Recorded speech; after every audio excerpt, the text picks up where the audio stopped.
नमस्कार बंधुगण। क्रिकेट पड़िया पुणी थे देखा मिली एक बड़ धरणर झगड़ा। इंडिया ए एवं श्रीलंका ए मैच सरिबा परे पड़िया मझिरे भारतर 15 वर्षर युवा खेलाड़ी वैभव सूर्यवंशी श्रीलंका खेलाड़ी प्रबल धक्काबाजी एवं पाटितुंड करछंती। किंतु काहींकि हेला एई हंगामा चलतु जानिबा एई भिडियो रे।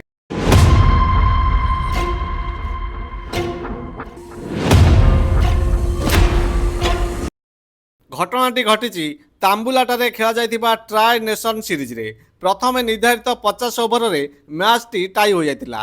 खराब आलोक जोगु अंपायर मैच बंद करने को चाहूले, किंतु भारतर अधिनायक तिलक वर्मा जीत करी सुपर ओवर करने को चाहूले। शेष अंपायर सुपर ओवर कराइथिले, किंतु सुपर ओवर रे भारतीय दल मैच हारी जाइतिला। बस यापर श्रीलंकार बोलर कागुथास माथुलान एवं अन्य खेलाड़ी माने भारतर युवा ओपनर वैभव सूर्यवंशी को चिड़ाइबा आरंभ करथिले।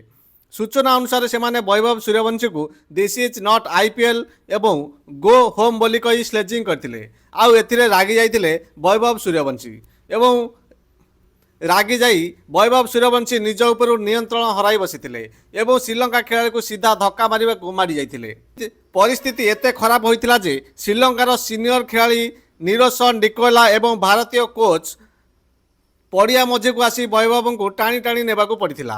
यही शारीरिक धक्काबाजी पाई वैभव सूर्यवंशी उपरे आईसीसी बड़ एक्शन नहीं पारे एवं तांको ब्यान मध्य करा जाय पारे।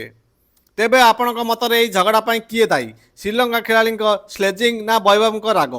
कमेंट करी निश्चय जणातु। आउ एमिति क्रिकेट अपडेट पाई आम चैनल को एबे ही सब्सक्राइब करनियंतु। जय जगन्नाथ।